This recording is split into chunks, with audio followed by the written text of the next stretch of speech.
విడాకులు తీసుకున్న భార్యకు భరణం చెల్లించకుండా తప్పించుకునేందుకు ప్రయత్నించిన ఓ భర్తకు సుప్రీంకోర్టులో గట్టి షాక్ తగిలింది. తన నెల జీతం చాలా తక్కువని, భరణం చెల్లించలేనంటూ అతడు చేసిన వాదనను అత్యున్నత న్యాయస్థానం తోసిపుచ్చింది. ప్రస్తుత కాలంలో అంత తక్కువ సంపాదనతో జీవించడం అసాధ్యమంటూ ఘాటు వ్యాఖ్యలు చేసింది. అయితే ఈ దంపతులకు విడాకులు మంజూరు చేస్తూ కింది కోర్టు గతంలో తీర్పు వెలువరించింది. అదే సమయంలో భరణం కింద భర్త భార్యకు 6 లక్షలు చెల్లించాలని ఆదేశించింది. కాగా కోర్టు ఇచ్చిన తీర్పుపై అసంతృప్తి వ్యక్తం చేసిన భార్య సుప్రీంకోర్టులో పిటిషన్ దాఖలు చేసింది.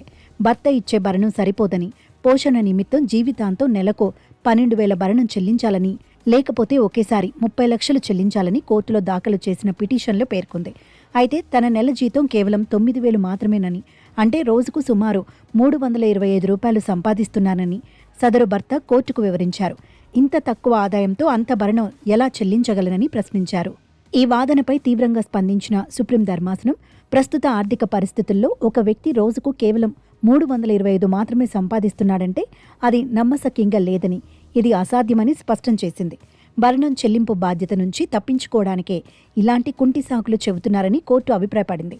ప్రస్తుతం ఆరోగ్యంగా ఉన్న వ్యక్తి కనీస వేతనం కంటే ఎక్కువే సంపాదించగలడని, భార్యను పోషించాల్సిన బాధ్యత భర్తకు ఉంటుందని తేల్చి చెప్పింది.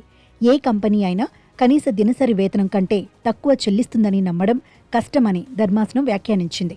ఒకవేళ భర్త భరణం చెల్లించలేకపోతే అతను తన భార్యను తనతోనే ఉంచుకొని పోషించాలని ధర్మాసనం తెలిపింది. అయితే తన భార్య తన తల్లిదండ్రులపై కూడా ఫిర్యాదు చేసిందని భర్త వాదించడంతో భార్య పోషణకు డబ్బు ఏర్పాట్లు చేయటం భర్త బాధ్యత అని పేర్కొంది. అప్పు తీసుకోవడం లేదా సహాయం కోరడం వంటివి చేసేనా ఆ బాధ్యతను నెరవేర్చడానికి అతను మార్గాలను కనుగొనాలని సుప్రీం ధర్మాసనం వ్యాఖ్యానించింది.